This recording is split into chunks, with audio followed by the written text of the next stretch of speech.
ফরিদপুরের সালথায় লিচুপাড়াকে কেন্দ্র করে বৃদ্ধ আজিজুল মোল্লাকে পিটিয়ে হত্যার আলোচিত মামলার আরও এক আসামিকে গ্রেপ্তার করেছে সালথা থানা পুলিশ।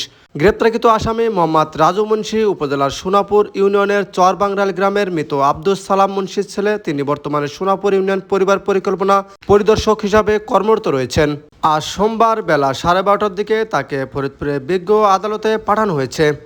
এর আগে রবিবার সন্ধ্যায় ফুলবাড়িয়া বাজার এলাকা থেকে তাকে গ্রেপ্তার করা হয়। উপজেলা পরিবার পরিকল্পনা কর্মকর্তা মোহাম্মদ রবিউল ইসলাম বলেন, বিষয়টি আমরা জেনেছি। অফিস খোলার পর থানার সঙ্গে যোগাযোগ করে প্রয়োজনীয় তথ্য সংগ্রহ করা হবে। এরপর ডিডি মহোদয়কে চিঠির মাধ্যমে অবহিত করা হবে। যদি তিনি হত্যা মামলায় গ্রেপ্তার হয়ে থাকেন তাহলে তাকে আপাতত সাময়িক বরখাস্ত করা হবে।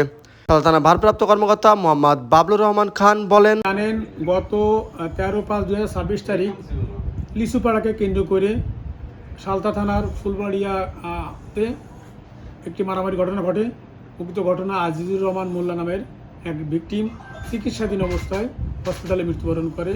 পরবর্তীতে বাদী মামলা দিলে সেই মামলায় এজাহার নামে আসামি হয় 15 জন। ইতিমধ্যে আমরা 2 জন আসামিকে গ্রেপ্তার করতে সক্ষম হয়েছি। আদালতে পাঠানো হয়েছে। জি, এই আসামিদেরকে বিজ্ঞ আদালতে প্রেরণ করা হয়েছে।